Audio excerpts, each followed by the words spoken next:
सौभाग्य कोहिनूर श्रीमान संजय जैन, श्रीमती ममता जैन परिवार, ग्रेटर कैलाश, दिल्ली। सौभाग्य भक्त श्रीमान विजेंद्र जैन, श्रीमती निर्मल जैन परिवार, गुरुग्राम। सौभाग्य भक्त श्री मनीष गोधा, श्रीमती सपना गोधा, गोधा एस्टेट परिवार, इंदौर। सौभाग्य भक्त श्रीमती कुंती देवी जैन, श्री राजीव जैन, श्रीमती मीनाक्षी जैन, कावेरी जैन, उदय जैन, सिविल लाइंस परिवार, दिल्ली। सौभाग्य भक्त Shri Amit Jain, CA, Shrimati Anshul Jain, Anshika Jain, Anuttar Jain, green park परिवार, दिल्ली। त्रैलोक्यं सकलं त्रिकाल विषयं सालोकमालोकतम साक्षाध्ययन यथा स्वयं करतले रेखात्रयं सांगुली रागद्वेष भयामयन्तगजरा लोलत्तलोभादयो नालं यद् पदलङ्घनाय समः देवो मया वंदिते, देवो मया वंदिते। बोलिए अनंत अनंत सिद्ध परमेष्ठी भगवान की जय। परम पूज्य मुनि कुंजर आचार्य श्री आदि सागर जी मुनि महाराज की जय। परम पूज्य तपस्वी सम्राट गुरुदेव आचार्य श्री सन्मत सागर जी मुनि महाराज की जय। अहिंसामय बीतराग धर्म की जय।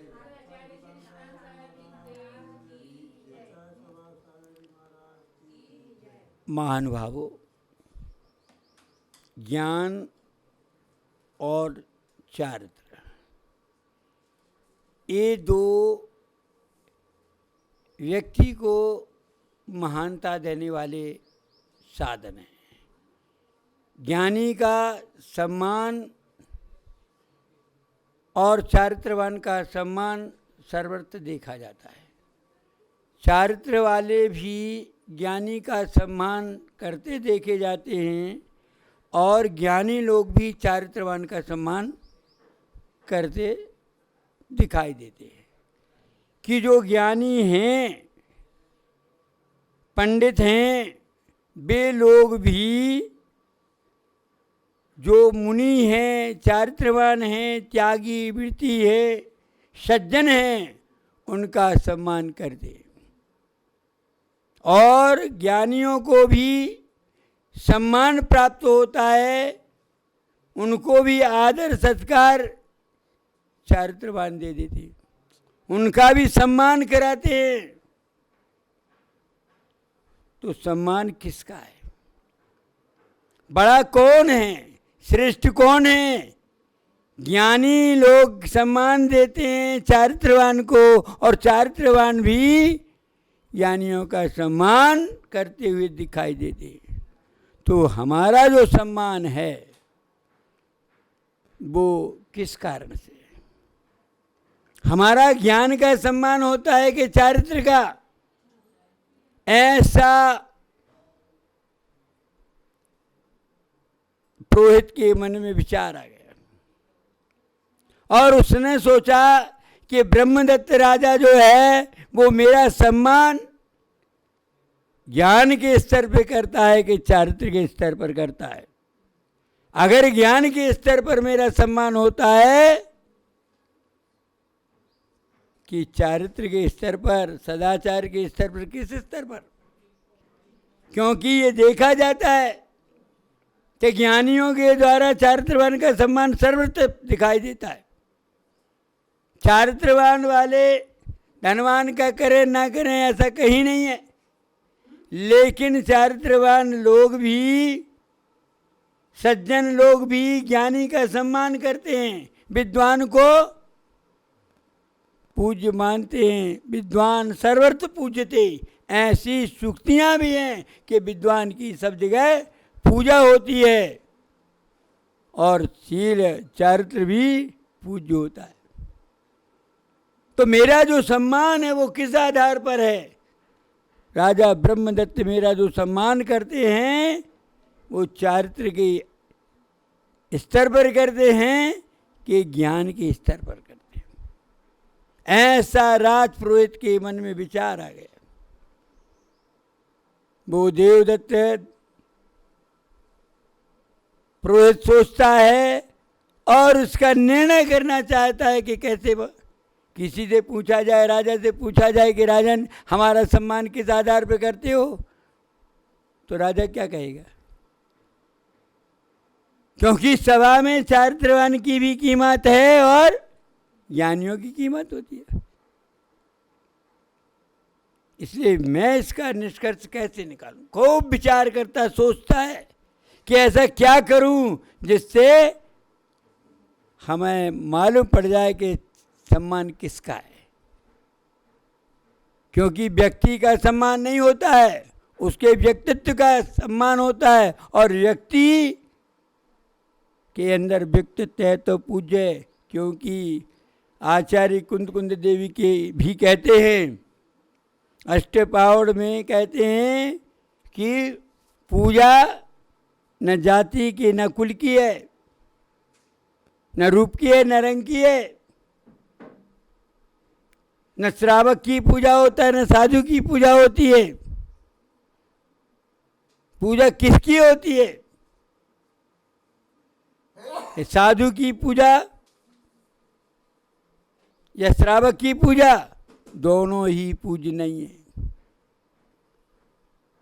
यदि गुणहीन है तो ना तो श्रावक पूज्य हो ना ही साधु पूज्य है। कोई करे क्यों वंदना गुणहीन साधु श्रवण की।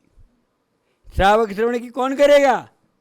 गुणवान हो तो गुण की वंदना होती है। तो ज्ञान गुण है एक तरफ और दूसरे तरफ है चारित्र गुण। गुण की तो होती है, ये तो मुझे मालूम है, लेकिन ज्ञान गुण की माने सम्मान है मेरा ज्ञान गुण से कि मेरी चारित्र गुण से सम्मान है। वो बहुत सोच विचार करता है, बहुत विचार करता है और एक दिन एक निर्णय पे आता है कि इसका तो सम्मान की स्थिति देखना है तो कुछ करना पड़ेगा। और वो जाता है कोषागार, कोषाध्यक्ष को वहाँ बैठता है, थोड़ी चर्चा करता है, बात में लगाता है और धीरे से 1 रुपये का सिक्का वो अपने हाथ में लेकर के चल देता है। कोषागार ये देखता है, सोचता है कि ये क्या बात है, ये फौजदार 1 रुपया क्यों ले गए? मैं कैसे हिसाब कहूँ, कैसे कहूँगा, क्या कहूँगा, हिसाब में क्या लिखूँगा? वो सोचता है कोई बात नहीं, हो सकता है कि चोरी तो की नहीं है, क्योंकि ये जो राजपुरोहित थे वो ऐसा को तो गलत कहेंगे नहीं, वो भूल गए होंगे, हो सकता है उनको ज़रूरत हो या फिर नहीं होती है तो ऐसे धीरे से उसका हाथ लग गया हो, आया हो, उनको ध्यान नहीं रहा होगा और उनके साथ चला होगा। चलो भाई आज बात छोड़ देते। दूसरे दिन फिर पुरोहित पहुंचे और फिर जो है बातें करते करते उन्होंने फिर 1 सिक्का दबाया और फिर चल दिए। अब कोषागार के लिए विकल्प आया जाता, कल तो ठीक है, कल उन्होंने किया है तो कोई बात नहीं है, भूल हो गई होगी, ध्यान नहीं रहा होगा, लेकिन आज किया है इसमें तो कुछ करने कुछ गड़बड़ है। क्योंकि पहली दृष्टि जो है साफ होती है, पहला गुनाह माफ होता है और दूसरा बार वही प्रवृत्ति हो जाए तो कहते हैं पाप होती है। पहली दृष्टि साफ है और दूसरी दृष्टि पाप है। और अगर ऐसी कोई तीसरी बार क्रिया हो जाए तो फिर तो अपराध है, कुछ ना कुछ गड़बड़ है। दाल में काला है कि कल ले गए, हमने कुछ नहीं कहा, फिर और वो कोषाध्यक्ष दूसरी बार तक तो सहन कर लेता है। अब वो सोचता है कि अगर कल इन्होंने किया तो सीधा सीधा अपराध है, तो और अपराध दंडनीय है, राजा के दरबार में प्रस्तुत कर दूंगा, राजा के सिपाहियों को अलॉट कर दूंगा कि ऐसा ऐसा किया है, वहीं लगे हाथ पकड़ लूंगा। और आपराधिक मुकदमा चलवाऊंगा। कोषाध्यक्ष जो था वो भी अलर्ट था। पुरोहित तीसरे दिन आए, बस बातें करते रहे। कोषाध्यक्ष का चित्त जो है किसमें था कि इनके हाथ पर के कहीं रुपया अब न दबा ले, अब दबाया तो हम उनको भी दबोच लेंगे। क्योंकि पहले बार में तो भैया ठीक है भूल हो गई, लेकिन दूसरी बार चलो भैया आज भी हो गई होगी कोई कारणवशात या जरूरत होगी, कोई इनकी आवश्यकता होगी। लेकिन अब रोज रोज तो आदतन हो गया, तो आदतन चोर को दंड दिया जाता है, वो अपराध होता है। पहला जो है पहली बार तो ठीक है उसको भूल मान लिया जाता है, और दूसरे बार जो हो जाए तो ठीक है उसकी आचरण की कमजोरी मान लो। लेकिन जब तीसरी बार करता है तो वो आदत कहलाती है, फिर तो उसकी आदत पड़ गई है। वो आदत जिसकी पड़ जाए तो वो अपराध होता है, वो छूटने लायक नहीं है, वो दंड के द्वारा ही छूटेगी। तो फिर क्या था, जब पुरोहित ने जैसे ही हाथ वहां बढ़ाया वैसे ही कोषाध्यक्ष ने उनका हाथ पकड़ लिया, वो चिल्ला दिया, सिपाही हो ये चोरी कर रहा था। तो सिपाही आ गए और उनको पकड़ लिया। पकड़ करके रगे हाथ पकड़ा था इसलिए उनको राजा की सभा में उपस्थित किया गया। राजा के सामने राजा सोचता है, राजा भी आश्चर्य में पड़ गया कि कहीं मेरी आंखों के सामने ये अपराधी कोई दूसरा तो नहीं है, ये पुरोहित ही है कि और कोई है। लेकिन पुरोहित था, उसकी वार्ता सुनी तो राजा ने दंड विधान फरमा दिया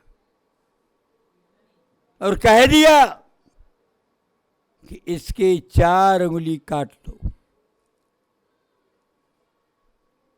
इसने जो अपराध किया, पाप किया है, उसके फलस्वरूप इसको 4 अंगुली से रद्द कर दो।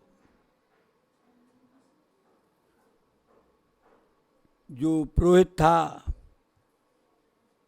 वो कहता, हुजूर मैं कोई पैसा वाला बनने के लिए चोरी नहीं की, मैं चोर नहीं हूं। मैं तो सिर्फ एक बात मेरे दिमाग में घूम रही थी, उसका समाधान के लिए कार्य किया है मैंने कोई पैसा लूटने की दृष्टि से पैसा नहीं उठाया, पैसा वाला बनने के लिए नहीं। मैं तो सिर्फ इतना जानना चाहता था कि राजा जो हमें ब्रह्मदत्त आप हम सम्मान देते हो, वो ज्ञान के स्तर पर देते हो कि आचरण के स्तर पर। अब मुझे मालूम पड़ गया है कि मेरा जो सम्मान है वो ज्ञान के स्तर पर नहीं है, क्योंकि ज्ञान तो मेरे को आज भी मौजूद है। आपको सुबह भी सुनाया, कल भी सुनाया, शाम को भी सुनाया और आपने सम्मान दिया। मेरे ज्ञान की अपेक्षा से आपने तो कोई बात नहीं, आज भी मेरे को अभी भी मैं दूंगा और सुनेंगे आप। लेकिन जो चारित्र सदाचार हमारा ओपन हुए, दुराचार में चोरी के नाम पर मैं आ गया तो मैं खड़ा हूं और आप अभी भी सिंहासन पर बैठे हुए हो। नहीं तो हम आते थे, आप सिंहासन से खड़े होते थे। और आज मैं देख रहा हूं उसका कारण ये है कि मेरे चोरी में नाम आ गया, मैं सदाचार से हट गया यही कारण है कि मेरी इज्जत खत्म हो गई। तो मैं तो यही जानना चाहता था कि मेरा सम्मान जो है वो ज्ञान के स्तर पर है कि आचरण के स्तर पर है। तो व्यक्ति का ज्ञान के स्तर पर सम्मान जो होता है वो स्थायी नहीं होता है। जो चारित्र के स्तर पर सम्मान होता है वह सम्मान ही सम्मान होता है। तो मुझे मालूम पड़ गया है कि ज्ञान से बड़ा है चारित्र। ज्ञानी लोग सबसे पूज्य हो जाए कोई बात नहीं है, लेकिन चारित्रवान सबसे देवताओं से भी पूज्य होता है। इसलिए हमें चारित्रवान बनना चाहिए। हम चारित्र सदाचार को अपनाएं तभी हमारा कल्याण होगा। इसलिए कहा जाता वरम व्रतई पदम देवम। व्रतों के माध्यम से आप देवपद पालेंगे, वो उत्तम है, श्रेष्ठ है। और अव्रती रह करके आप ज्ञान भी खूब पालो तो उसमें कुछ नहीं है। इसलिए ज्ञान पूज्य कब है? चारित्र के साथ ज्ञान की पूज्यता है। और ज्ञान ना भी हो लेकिन चारित्र तुष्मात भिन्नम वाले मुनिराज को भी है तो वह भी पूजनी है। देवा भी नमम संति, देवता लोग भी उसे नमस्कार करते हैं। इसलिए अपने को चारित्रवान होना चाहिए, अपने जीवन में सदाचार हो। यही आज का बोलने का सार है कि ज्ञान तो करो लेकिन चारित्रवान जरूर बनो। सौभाग्य कोहिनूर श्रीमान संजय जैन, श्रीमती ममता जैन परिवार, ग्रेटर कैलाश दिल्ली। सौभाग्य भक्त श्रीमान विजेंद्र जैन, श्रीमती निर्मल जैन परिवार, गुरुग्राम। सौभाग्य भक्त श्री मनीष गोधा, श्रीमती सपना गोधा, गोधा एस्टेट परिवार, इंदौर। सौभाग्य भक्त श्रीमती कुंती देवी जैन, श्री राजीव जैन, श्रीमती मीनाक्षी जैन, कावेरी जैन, उदय जैन, सिविल लाइंस परिवार, दिल्ली। सौभाग्य भक्त Shri Amit Jain, CA, Shrimati Anshul Jain, Anshika Jain, Anuttar Jain, green park परिवार, दिल्ली।